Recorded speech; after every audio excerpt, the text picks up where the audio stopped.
Well, the weather for the whole of the south of England will continue as it has for the next few weeks. It's going to be hot and moist, with temperatures rising steadily as time goes on. There's a chance of steamy moments as we move into the... sod it. We never wanted to do this. We never wanted to be weathermen and women making innuendos about hot atmospheres and drizzly countries. We didn't want to be child-friendly. We didn't want to bang on about being for over 18s only. We want to talk about our sexy adventures. We want to be lifestylers, leaping from bush to bush as we sail down the rivers of British sex clubs and mountains of crazy experiences. The cheeky purple mamba, the liquid silk pumped liberally into our hand, the rodeo classic brief harness complete with Tantus curve, the Enjoy Pure One stainless steel dildo, the hot octopus digit, the ever so short messages on Fab Swingers, the sexy friends on Twitter, and the mighty vanilla alternative. With my best girlie by my side, we'd swing, swing, swing. Get in the gym or to your car. With our advice, you could go far. We fuck things up and we make mistakes. And talk about our sexy dates. It's getting hard for this to rhyme.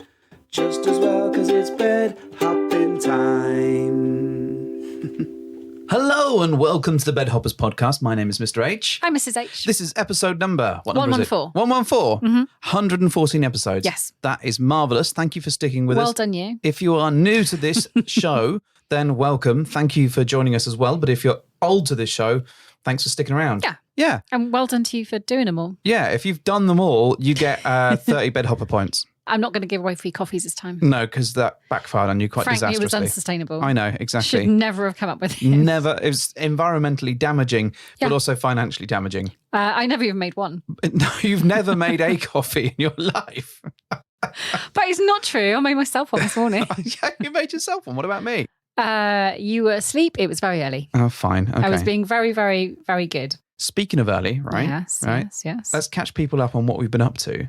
Okay. So we had to leave the house quite early and All right. returned quite early on a trip to... Vienna. Yes, that's right. Where Arnold Schwarzenegger is from. Austria. Australia, mate. No, Austria.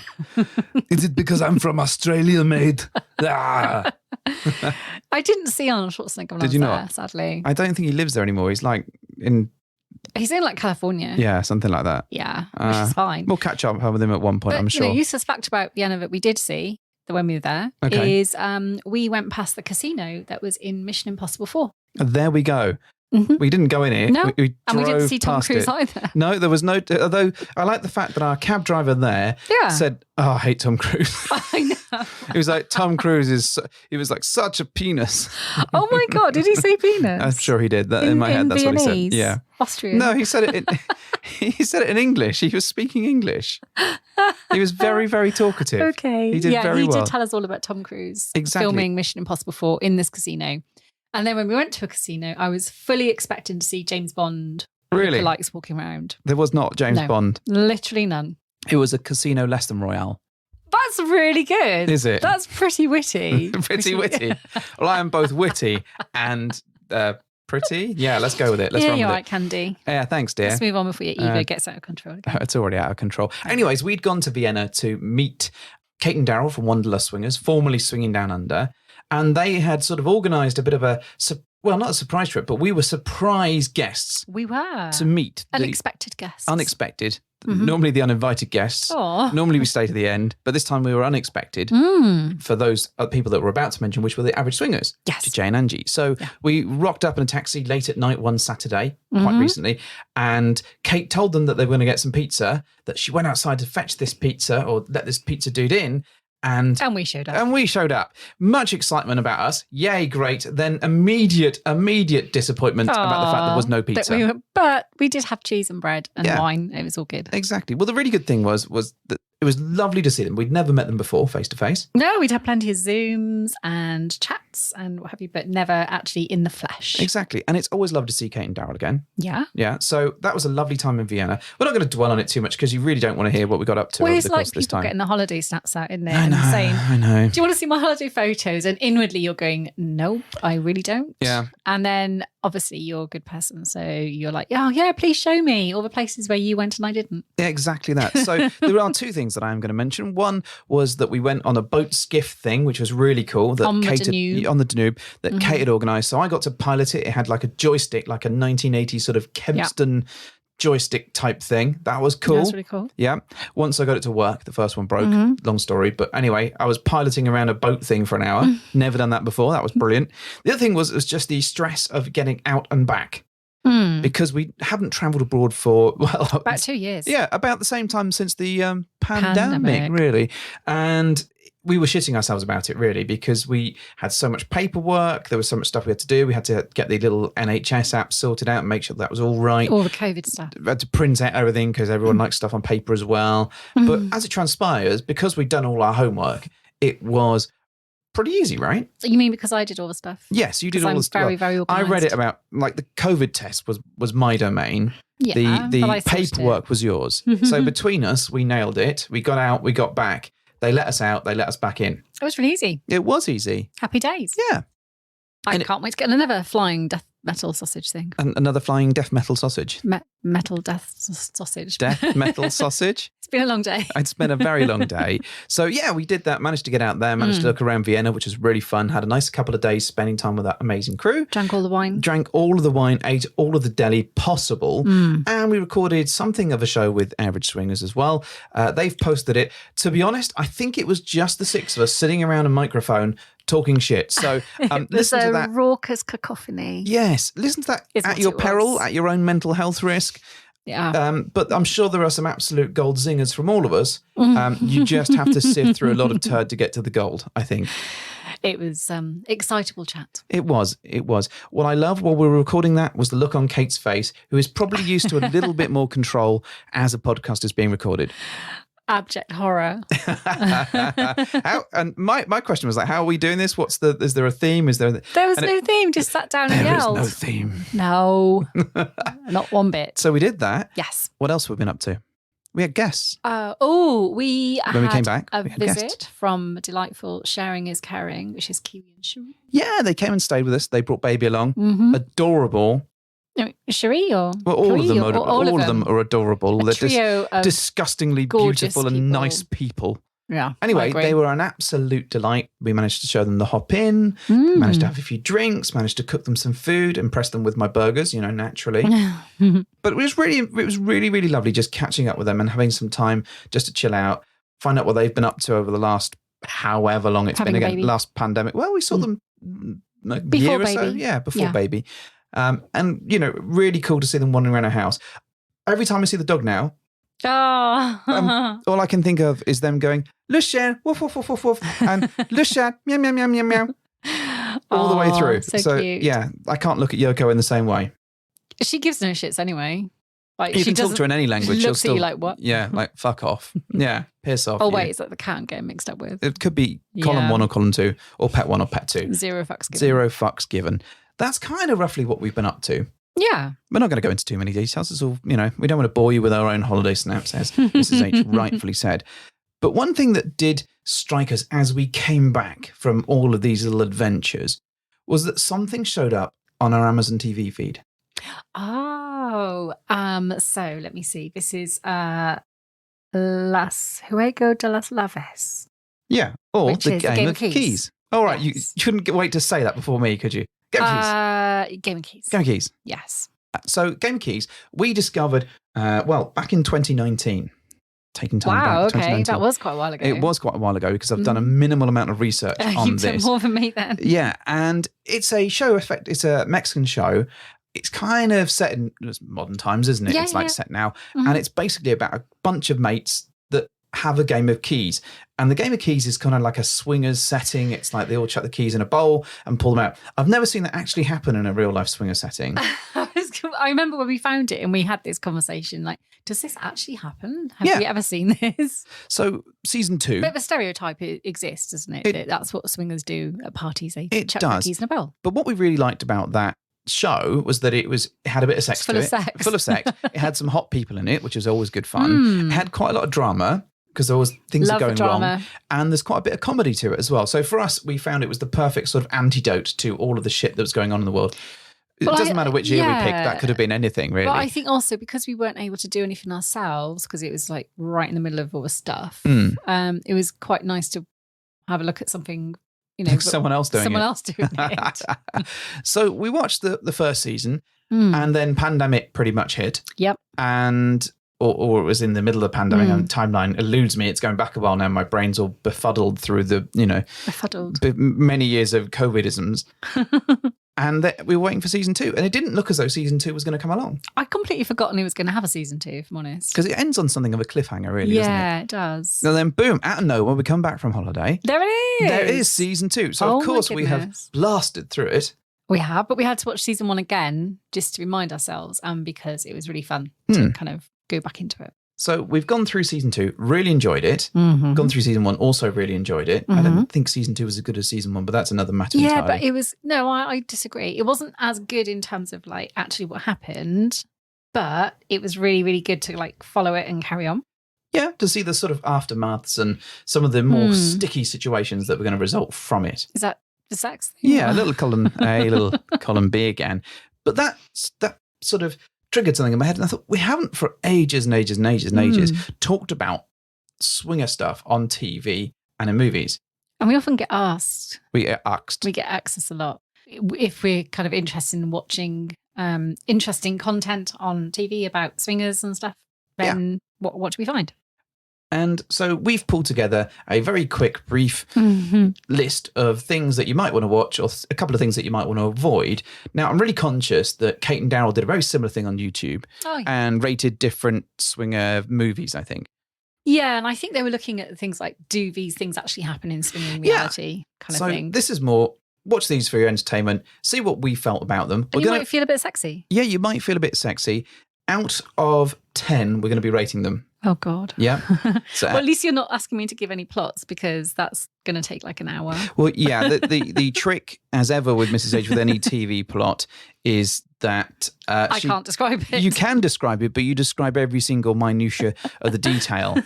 It's like you'll talk about what was Ghostbusters about. You're like, well, it starts off in a library and there's a librarian. No, I don't think it's a librarian. I think it's a ghost, and then books start. And there's some drawers open. Yeah, and then you get the whole thing. So we're not going to go through all of the plot. We are going to talk a little bit about what they're about. What I will say, so Game of Keys on IMDb, the score is 6.7 out of 10. You mean season 1 or season 2? Or overall as a thing.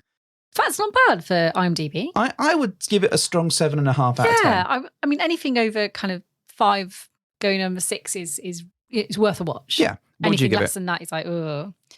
So overall, the whole thing, the whole experience, I would give it just about an 8. About an 8. All right, slightly more than my 7.5, but I wasn't really rating it from any kind of critique stance. I was like, did I enjoy it, and was there some sex in it? Yes. I think my favourite bit of this... And it made me laugh so much with all the tequila consumption. Well, there was a lot of tequila consumption, but there's a couple of bits that I really like about it. One is the cast is quite hot, so it was really interesting going, well, who do you like out of this cast, and who would you have sex with? It's nice putting yourself in those situations yourself. It's nice putting yourself in them.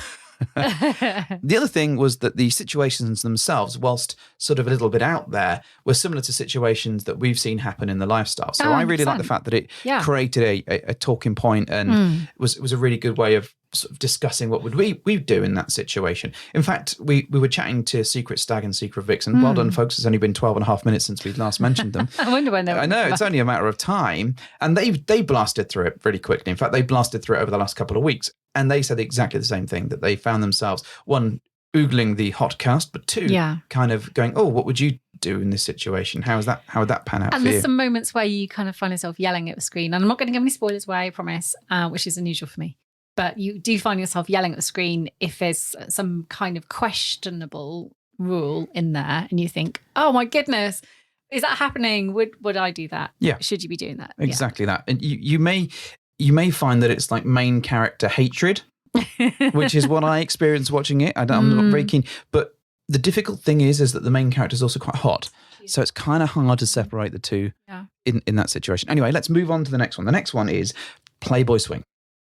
Now, Playboy Swing. Yeah, that's how it all began for us, really. It's the beginning of the journey in terms of what we watched. It is. Now, did you know it was on from 2011? I did not. To 2015.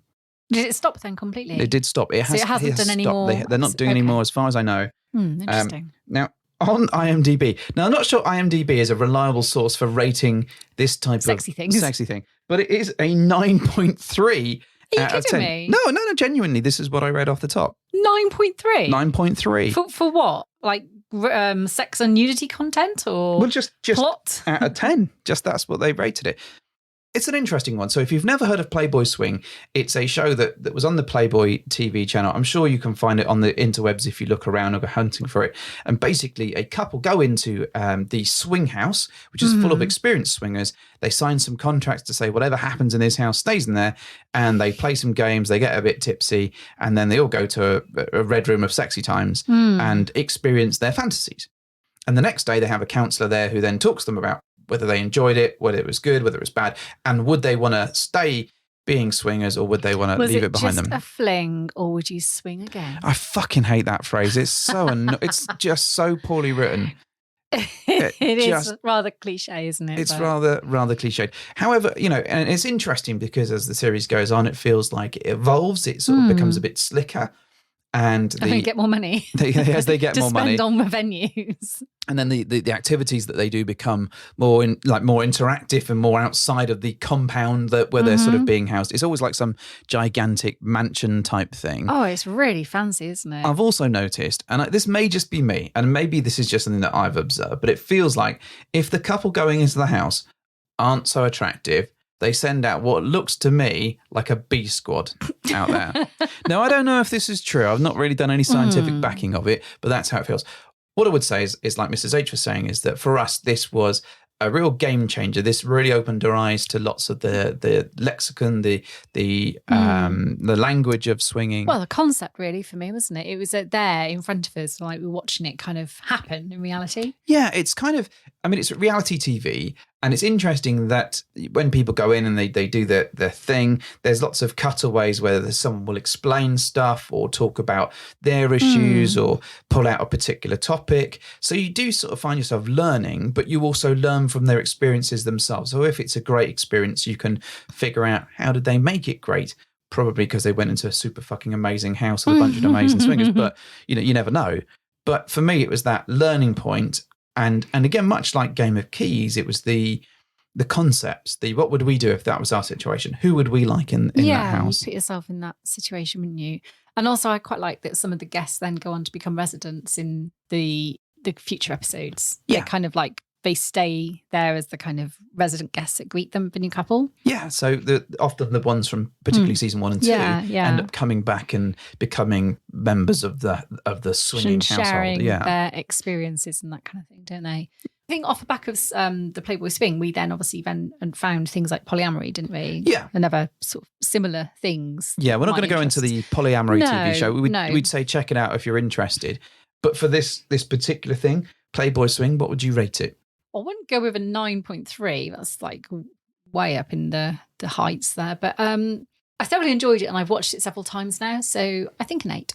I would say a strong 8. Yeah. It's a really interesting tool, particularly for people who are just entering the lifestyle to get their heads around it. I really like the fact that it does show the actual sex. So it's a bit naughty as well.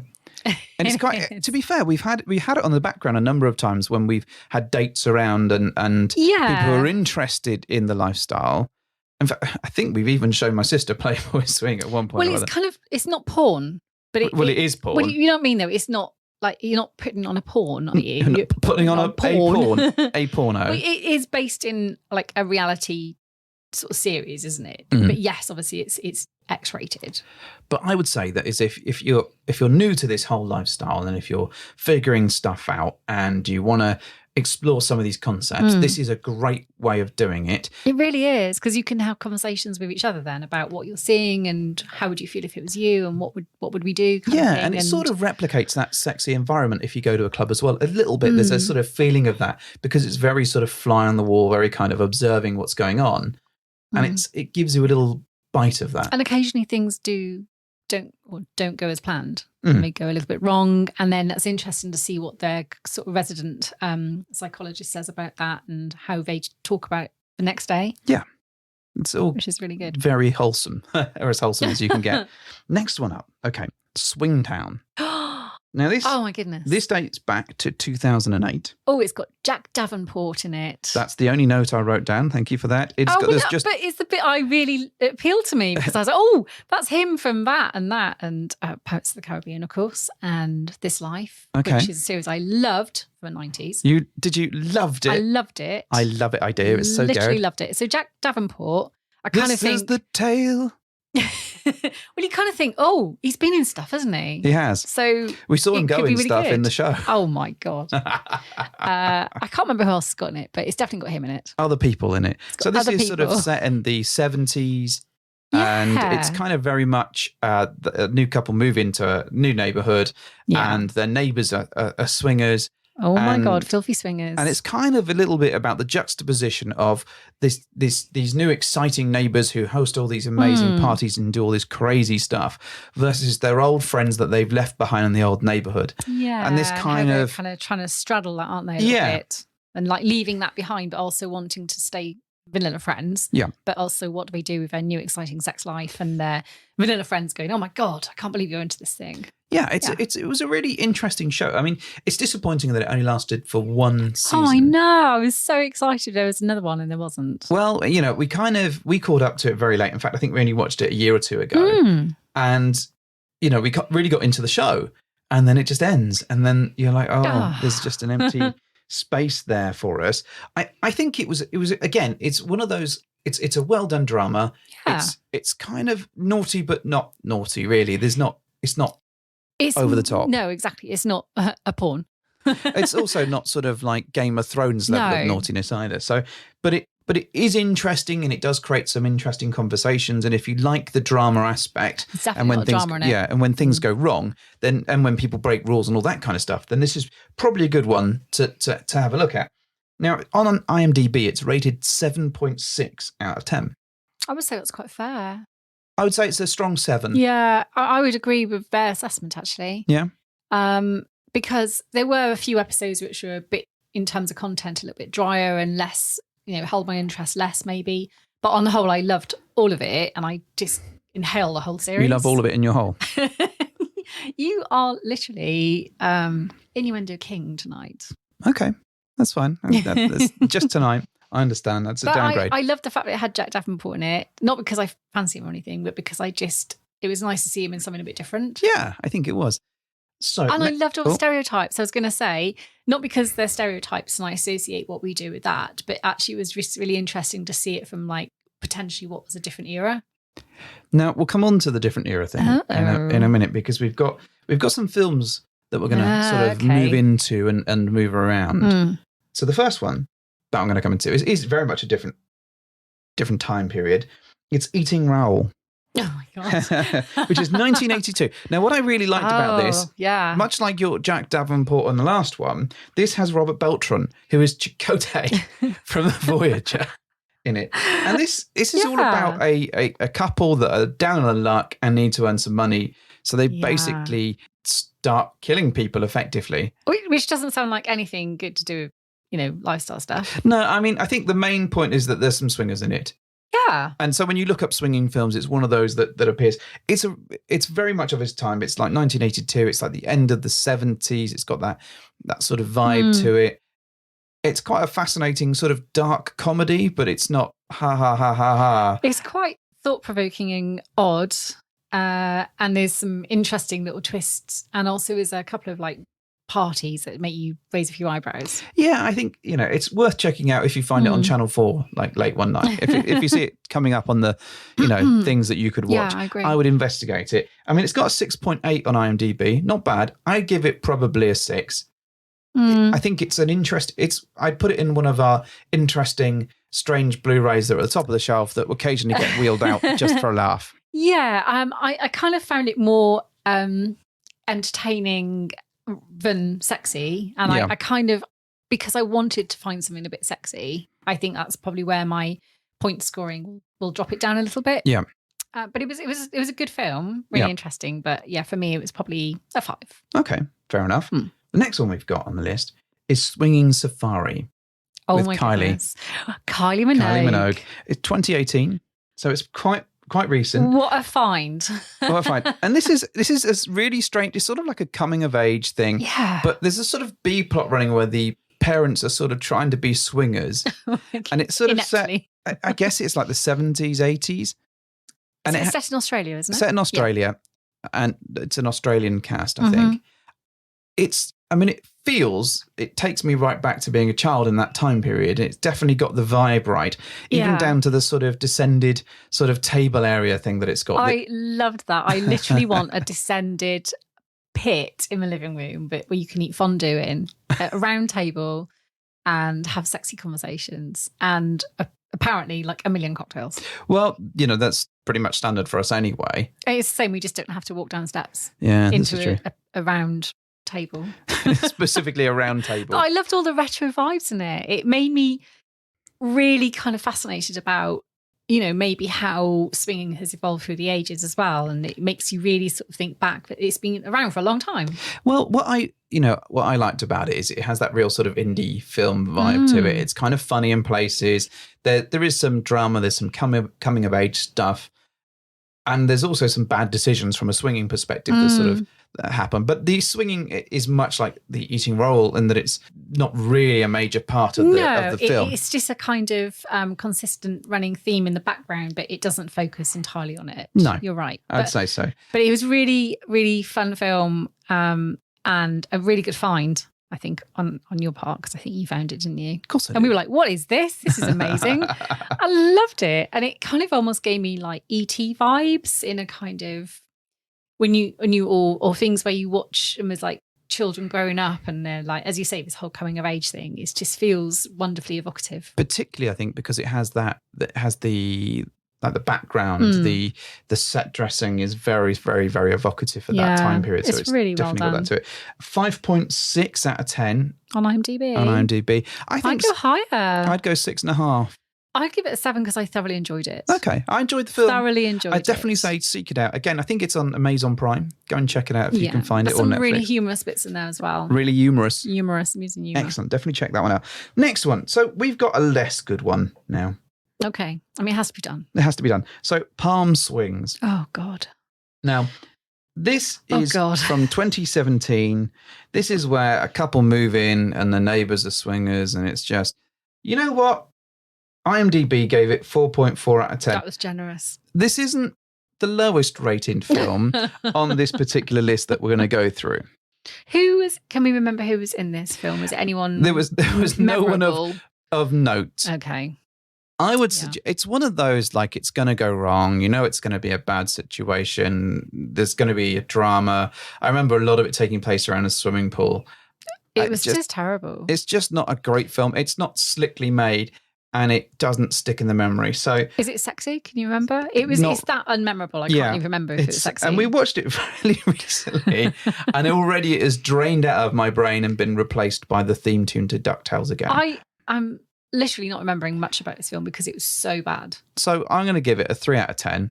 I'm going to give it 2 because I literally can't remember it. It was so poor. Well, you see, the thing is I want to save some lower scores for down the road. But this honestly, is my opinion. I'm giving it a 2.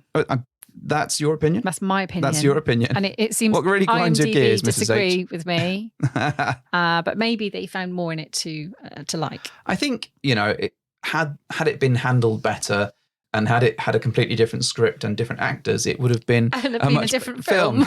Well, can you remember, did this film portray swinging in a particularly derogatory light? I don't think it did. I think it was. Poke It might have even have been like a keys in a bowl type thing. Yeah. So for that reason, I'm out. I wouldn't watch it. If it pops up on your feed, unless you're really bored and you've watched everything else that's out there, Don't avoid. Just don't bother with it. I'd rather watch Fight Club, and that says a lot. You don't even like Fight Club. I know. I'd. Wow. Okay. Yeah, that's how highly I rated that way. Yeah. So the next one is a bit of a swinging classic. Oh, yes. I know what you're going to say. It is Bob and Carol and Ted and Alice. I can never remember the order of the names. Bill and Ted and Preston and Esquire. Now, this is from... I was thinking the cook, the thief, his wife and her lover. Tinker, Tailor, Soldier, Spy. Yeah, I never... So this is from 1969. It has a gold in it who's Monica's dad. Monica's dad. My little harmonica. Yeah. From Monica's Friends. dad from Friends. Elliot Gould. That's what I just said? I didn't hear you say that. Sorry. Yeah, it's Elliot Gould. Okay, cool. Okay. Yeah. So he's in it. And much younger, obviously. Just a little bit younger. The fact that Friends was filmed in the 90s. Yeah, much younger. Much younger. It's an interesting period piece. It's kind of... very of its time. It is very of its time, which I kind of liked more than the actual swinging part of it. But it is interesting in that it's more about, I would say, like two couples kind of exploring that dynamic between themselves than doing anything else, really. But it was a fascinating piece. I enjoyed it, but it wouldn't be like a film I'd rush to see again. I wouldn't return to it and watch it again because it made me feel particularly sexy. And it wasn't something that I enjoyed enough to go back and give it multiple watches, like you say. It's like, I've seen it. Okay, it was good. I'm done with it. It kind of felt like one of those films like that you watch to earn credentials in a way. Like, I've seen that 1969 film on swinging. Yeah, along with my collection of Barbarella and, the other weird things that I've got. Yeah, I kind of know what you mean. It's almost like, everyone's watched that. God, yeah. You've not seen that? What do you mean you've not seen it? Even like a film critic? Yeah, you couldn't even get it in Blockbuster back in the day, man. Yeah, you kind of need to watch it just to kind of tick it off, I think, in a way. Yeah. It's like, you should watch it. I think it might be funnier if you watched it in a crowd. Maybe. And you just drank every time something weird happened. Yeah, you'd be sozzled. But then you could do that for many of these films. So it got 6.8 out of 10 on IMDb. I think it was a strong sort of 5.5 for me. I enjoyed it, but I think more for the time period, more for the fact that it was done so early on, the fact that Monica's dad is in it, and also Ross's dad as well. So I probably would give it a 6, and I think that's more because I can appreciate it is a film that exists for multiple good reasons, and everyone should probably give it a watch, whether you're into swinging or not. It's just an interesting film. It almost deserves like a comic book guy kind of, you must be on the internet immediately to see this film because everyone should have seen it. Well, kind of like almost in like a cult status. Yeah, there's a bit of that to it. Oh, have you should see this film. Again, it's the type of film that you'll probably find crops up on Channel 4 or Film 4 every now and then. And if it's on, I'd check it out, but I wouldn't be excited to see it. And I wouldn't put it down on a list of, hey, let's get into the mood tonight. Let's watch this. Yes. Because you won't. Yeah. Well, you might. I don't know. But I didn't. Okay. Now, number 8 on our list. There's only two left to go. Okay. Number 8 is The Overnight from 2015 with Adam Scott, Jason Schwartzman. It's about, it's about two couples interacting, moved into the area, get invited over. It all gets a bit weird and a little bit naughty as it goes on. That's a good explanation. It gets a bit weird. It does it's quite it's played for comedy. But ends up a bit weird. But ends up a little bit more serious than you anticipated. I really like this film. I really did. I wasn't expecting it to go the way it did. No. And I was thoroughly impressed. I think we'll probably watch it again. Yeah, Adam Scott is always value for money. Good value. Yeah. And absolutely. I like Jason Schwartzman. I mean, he's not in a Wes Anderson film at this particular moment, but he's great. It has a really quirky indie comedy vibe to it. Has enough comedy to make it lighthearted at points, but then it descends into this serious, like, oh, what the hell am I watching now? Yeah, there's definitely some dark, provoking moments in there. It's not a sexy film. It really isn't, I don't think. If you're watching it to get your rocks off, no.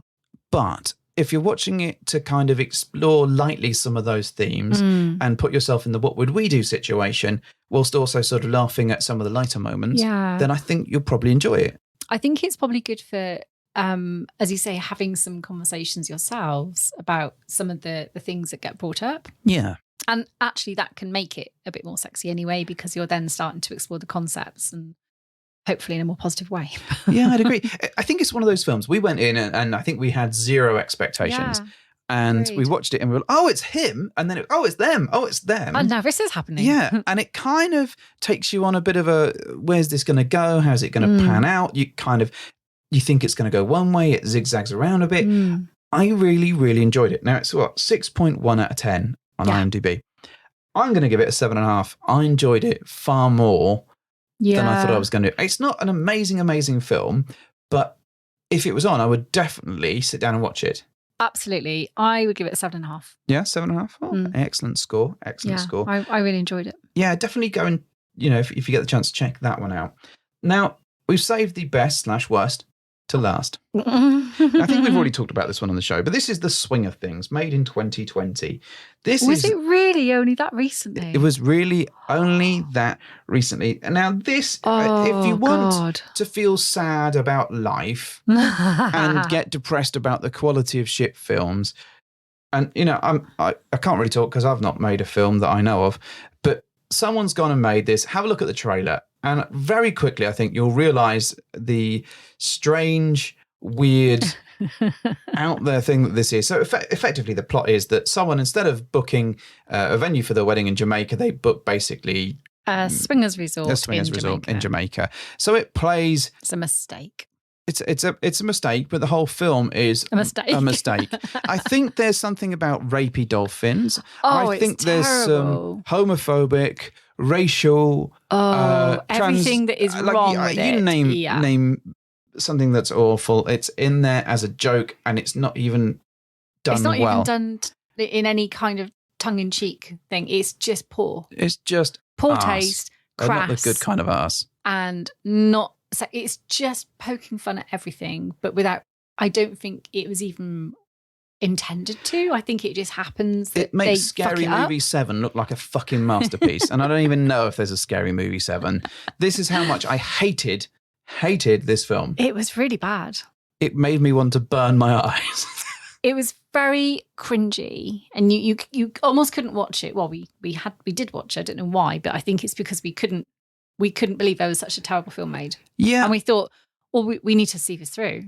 We're committed. Have done with it. We're committed. We've done it for your benefit, everyone out there, so you don't have to go through this. What I would suggest, if you are going to watch the film, every time something stupid happens that you hate, take a drink, because after 3.5 minutes, you'll be so passed out that you won't have to watch the rest of the film. It's just the worst. Yeah, it is the worst. Would you even give it a 1 out of 10? I'd give it 1 out of 10, just for pure entertainment purposes. No, the fact that we could poke fun at it, just because everyone needs to know. They just like it's got to have some sort of mark. I mean, it's. What did IMDb give it? It gave it 2.9 out of 10. I will give it a 1. Yeah. It makes our hobby look like it's fucking awful. It makes human beings look like they're awful. Yeah, I agree. It makes dolphins look terrible. What did they have against the dolphins? I don't know. It was stupid. The whole thing was fucking terrible and terrifying and shit. So we would recommend that you do not watch it. Unless you want to literally poke fun at it all the way through and have a good laugh. I don't think you could do that. It's not like a B movie or like a terrifically bad thing. It's not even like Mac and Me. It makes Mac and Me look like fucking Fantasia or something.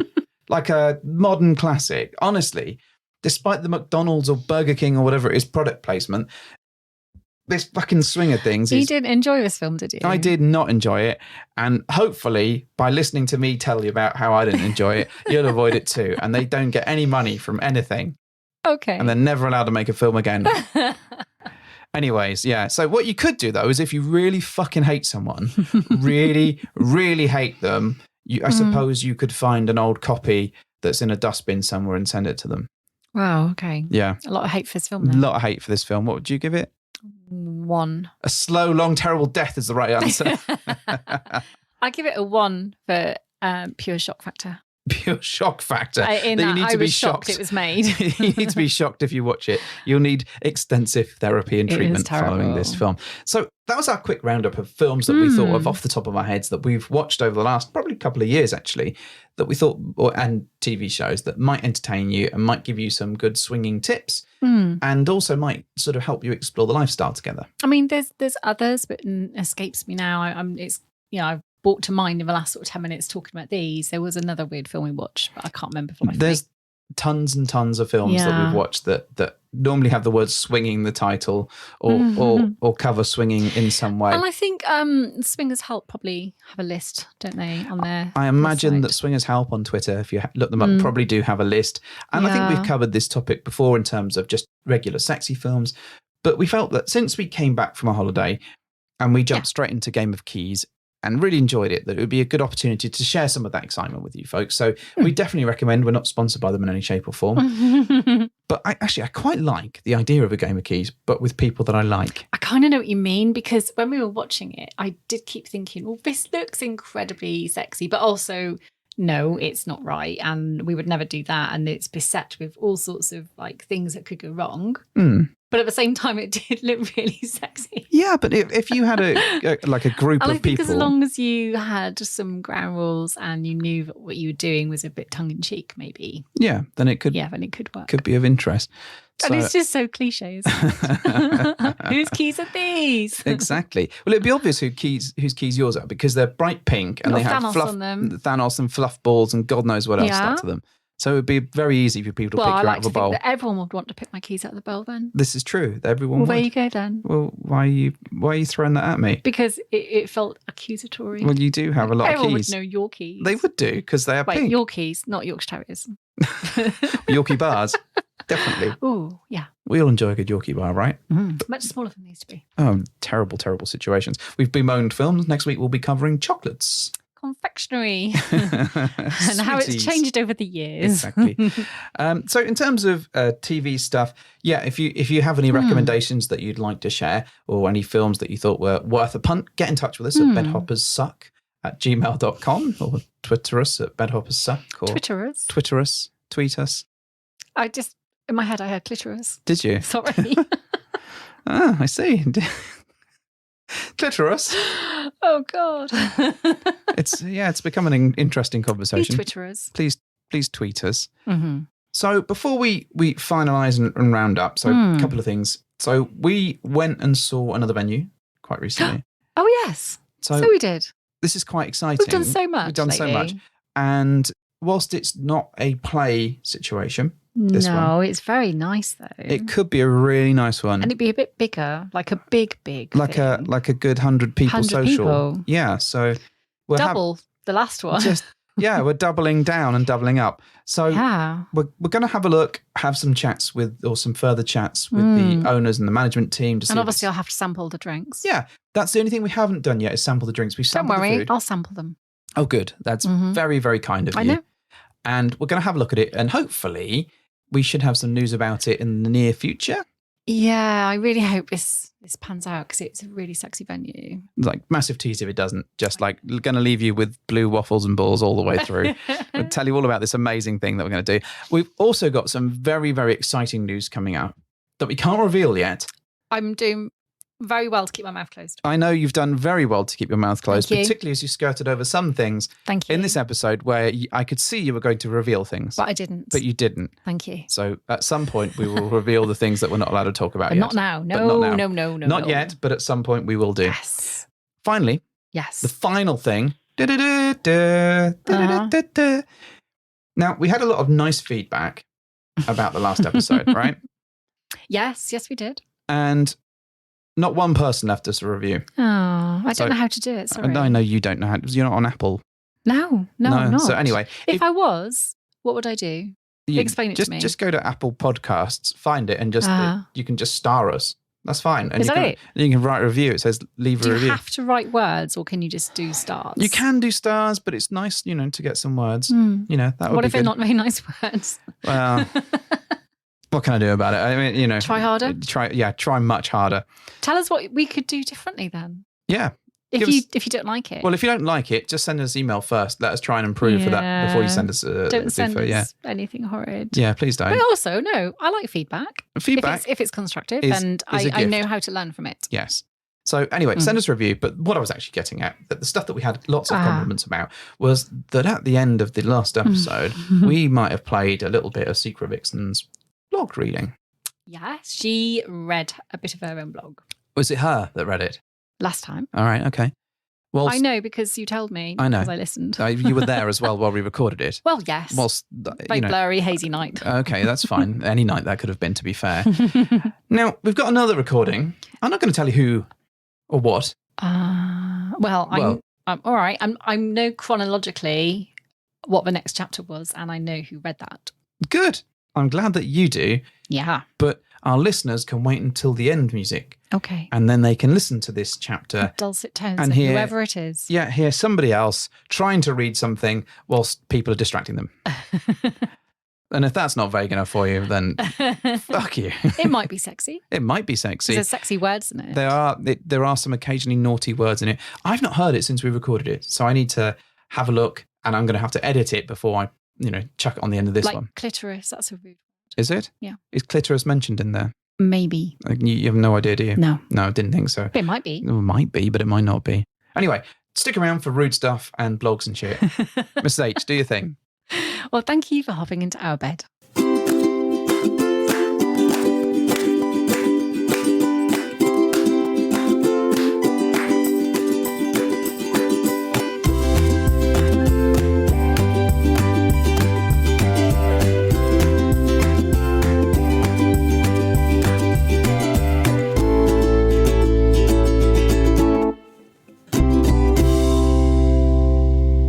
After dipping my toe into the world of threesomes, some may say I had thrown myself straight in at the deep end. Whilst I'd be inclined to agree with them, it was actually several months before I embarked on another hot wife adventure. This time, it was a more conventional affair. In my first post on this blog, I described how the revelation of my husband's friend's attraction for me had essentially been the match that lit the Vixen candle.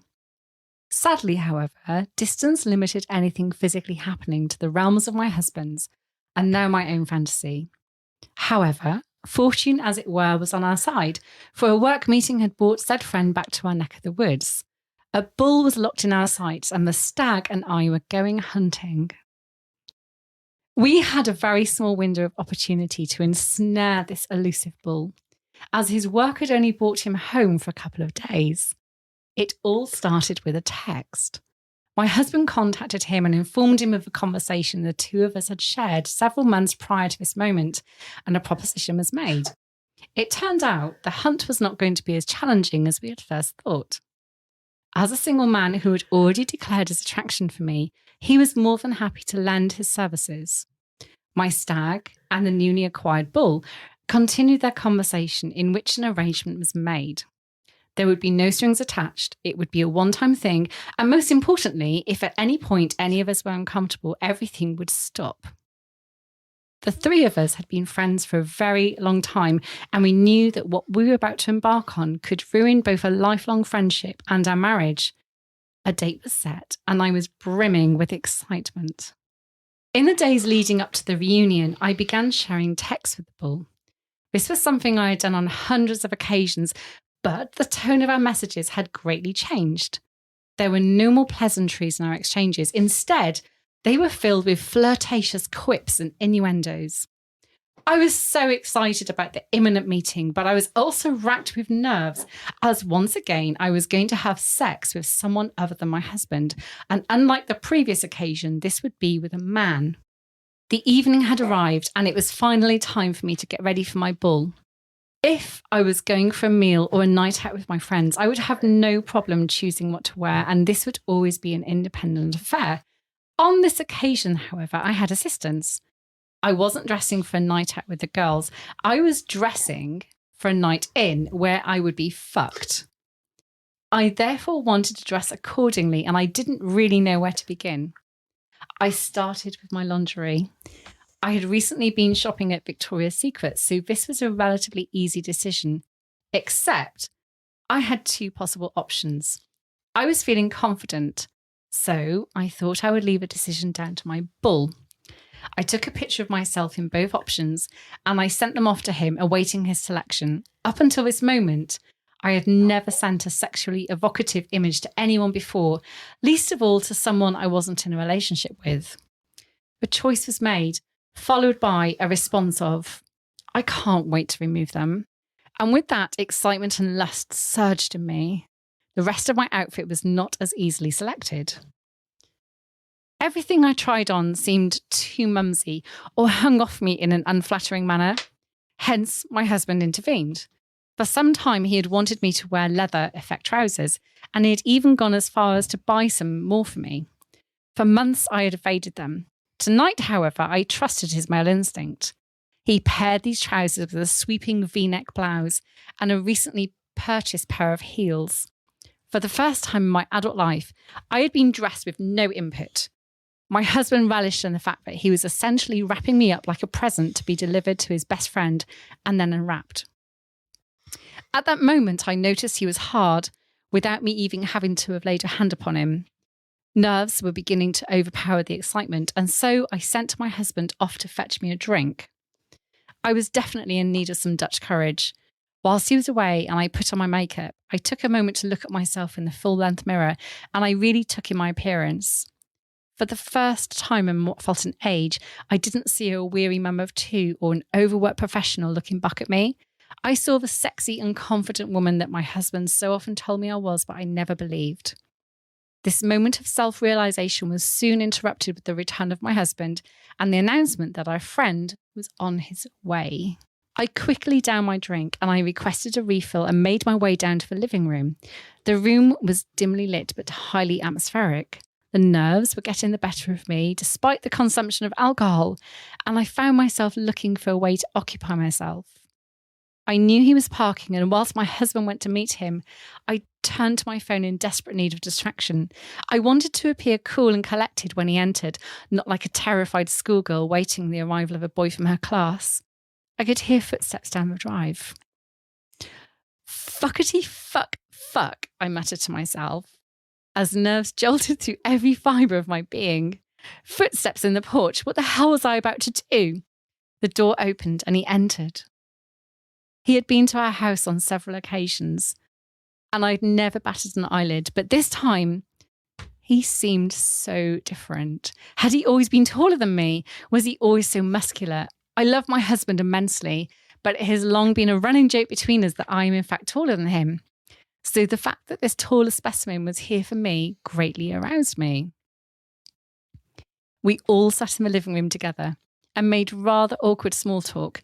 For all we knew what was about to happen, but none of us seemed to know how to commence that side of events. The catalyst came in a simple question posed to the bull by the stag. Have you seen her trousers? Would you like to touch them? Having essentially been given the green light, he tentatively reached over and placed his hand upon my crossed leg. Anticipation jolted through me at the touch. The touch soon became a stroke, and the single hand was soon joined by his partner, which gently wrapped itself around my neck and then proceeded to hungrily pull him towards me. Our lips met and we kissed for the first time. The kiss intensified as our tongues began to move with one another. He leaned in close and I wrapped my leg around him and mirrored the hand gently placed on my neck. His lips moved south and he began kissing my neck. His eyes clocked the open V-neck of my top, and he slipped his hand between the folds, falling still on my bra. His mouth followed his hand, and within seconds, he had pulled aside my bra and began kissing my breasts. I was trapped in the moment. Everything, including my husband, had faded from his mind. The only thing that occupied my thoughts at that moment was lust and the need to have this man's cock. I ran my unoccupied hand down his chiseled body, noting for the first time just how toned and firm his body was.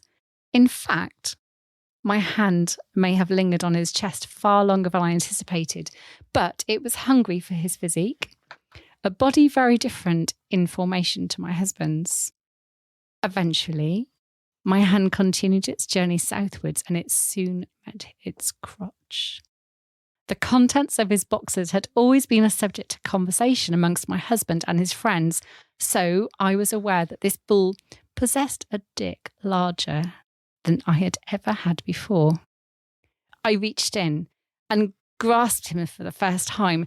The rumour was true, and yet I was still not prepared for how large it actually was. I began to run my hand up and down his shaft and felt how hard he was for me. I looked over at my husband and noticed that his hand was copying my motions, but on his own noticeably smaller penis. My husband gave me a reassuring smile, as if I knew he was okay with what was happening across the room from him. And with that look, I lowered myself off the couch and onto my knees so that I was in a better position to take my bull in my mouth. If I had been surprised by his size when I grasped him with my hand, I was positively dumbstruck when I took him in my mouth. The challenge of taking his full length into my mouth appealed to my competitive and at that precise moment lustful nature. I greedily deep-throated him. I continued for several moments until I realised from his moans that he was close to climax, something I really wasn't ready for. I wanted his fully engorged cock inside me.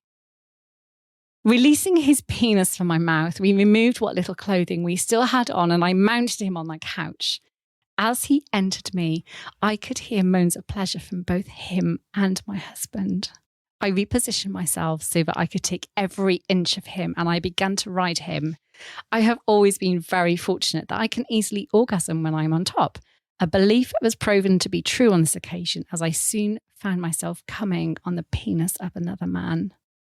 Still not fully sated, we changed positions. I walked over to my husband and I encouraged my bull to follow me. I placed my hands on Stag knees and I kissed him intimately. A kiss very different to the many exchanged with my bull. As I kissed my husband, I could sense the presence of the man behind me and I soon felt his hungry hands on my hips. I looked into my husband's eyes as his best friend entered me from behind. He started to pound me and I was no longer able to maintain the kiss with my husband. Pleasure once more was coursing through me and moans started to escape my mouth. Having never been one for vocal sex, I sought a way to block the sounds, and the only way I could do this was to once more take a penis in my mouth. This time, it belonged to my husband. As I was taken from behind, I continued to tease my stag's cock, spurred on by its familiarity. Who, in this present configuration, was going to be the first of us to reach climax? It was my husband. Having witnessed his darkest fantasy play out before him and the woman he adores give in to her lust with another man, he could no longer hold back from his orgasm. His climax filled my mouth as my bull came in a close second over my back and my arse. I kissed my husband, and it was clear we were in mutual agreement that Pandora's box had been opened. I turned and kissed my bull, and it was clear that this was not going to be a one-time thing.